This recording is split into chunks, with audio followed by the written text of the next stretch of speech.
Hello et bienvenue dans Mode d'emploi, le podcast incontournable des marques engagées. Je suis Audrey, styliste, consultante et hackeuse au service des entrepreneurs mode et lifestyle. Depuis 2018, j'accompagne les créateurs et créatrices pour donner vie à leurs projets en partageant les conseils et les secrets bien gardés des grandes marques pour réussir. Dans ce podcast, nous allons pirater les techniques et méthodes de l'industrie pour les mettre entre les mains de marques indépendantes comme la vôtre. Alors que vous souhaitez créer votre marque en partant de zéro ou lui donner un coup de boost en vendant plus et mieux, vous êtes au bon endroit. Mes très chères créatrices, je suis ravie de vous retrouver pour un tout nouvel épisode de la série La Notice. Cette incroyable série, ce concept unique, non je m'emballe, du principe où je publie une boîte à questions sur Instagram. Vous me soumettez votre problématique du moment, votre question, et moi je vous réponds dans un épisode de podcast en vous donnant mon mode d'emploi, ma notice sur mesure, rien que pour vous.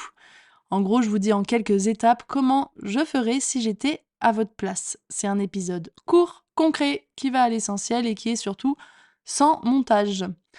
C'est parti pour la notice du jour. C'est une question qui m'a été posée par Marie.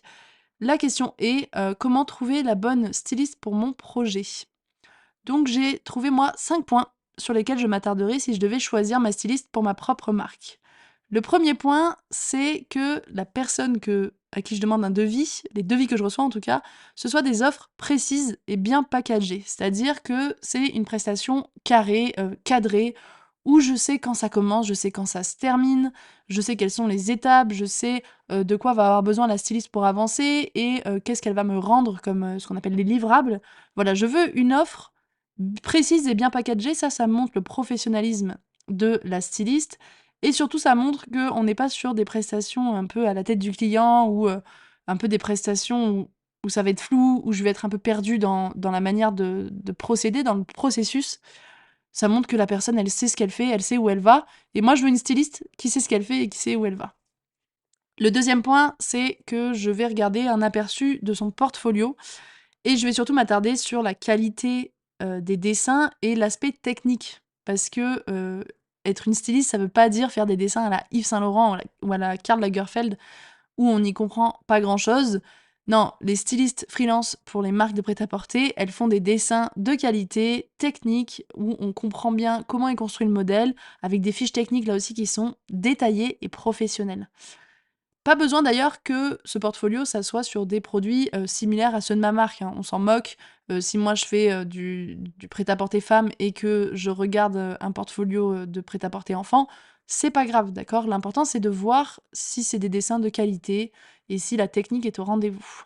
En troisième point, je choisis une styliste qui est quand même dans mon domaine. Mais alors mon domaine, c'est assez large, à savoir par exemple si moi je veux faire du prêt-à-porter, je choisis une styliste qui fait du prêt-à-porter.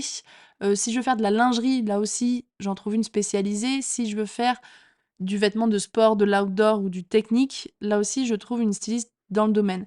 Après, prêt-à-porter femme et enfant, il y en a qui font les deux et je pense que ça passe. Peut-être le prêt-à-porter homme, il y a un peu plus de spécificité. Voilà, je m'attarderai sur quelqu'un qui a pas forcément une spécialité, mais dont l'univers est proche de l'univers de ma marque. En quatrième point, je regarderai les références qu'elle a, c'est-à-dire pour qui cette styliste a travaillé.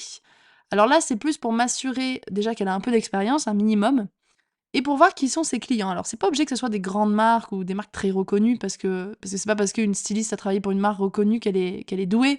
Non, l'important, c'est de voir qu'elle a des marques qui me ressemblent, en fait, justement. Des marques qui ont des produits de qualité, des marques qui ont l'air de fonctionner de manière cohérente et logique. Bon, ben là, ça veut dire que la styliste, si elle est capable de travailler pour ces marques-là, elle serait capable de travailler pour ma marque à moi. Et enfin, le dernier point, alors ça c'est un truc plus perso, mais je le mets quand même, c'est que moi je choisirais absolument une styliste qui est organisée, qui est carrée, qui a un cadre pour en fait me soulager vraiment. Parce que moi je veux pas gérer l'organisation de mes prestataires. C'est-à-dire que en créant une marque de vêtements, on sait qu'on a déjà bien assez à gérer en production, en galère de développement, de prototypes et tout ça. Donc autant que la styliste elle soit organisée et carrée, et réactive aussi.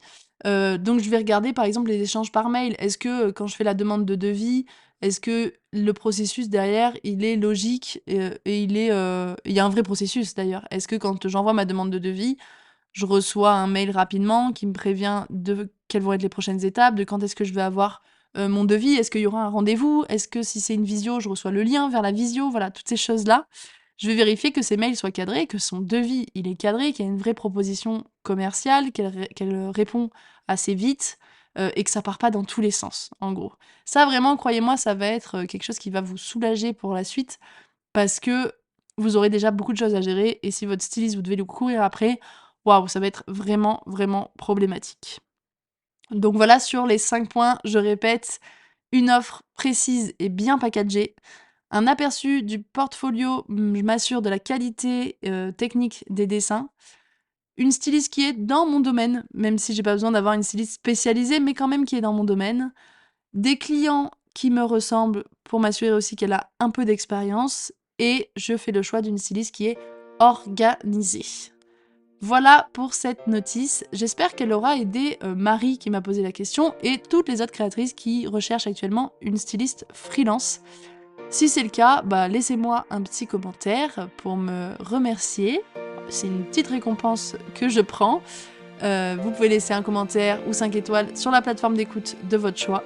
Mes très chères créatrices, merci d'avoir été à l'écoute. Continuez de transformer vos rêves en réalité. Prenez soin de vous et à bientôt pour un nouvel épisode.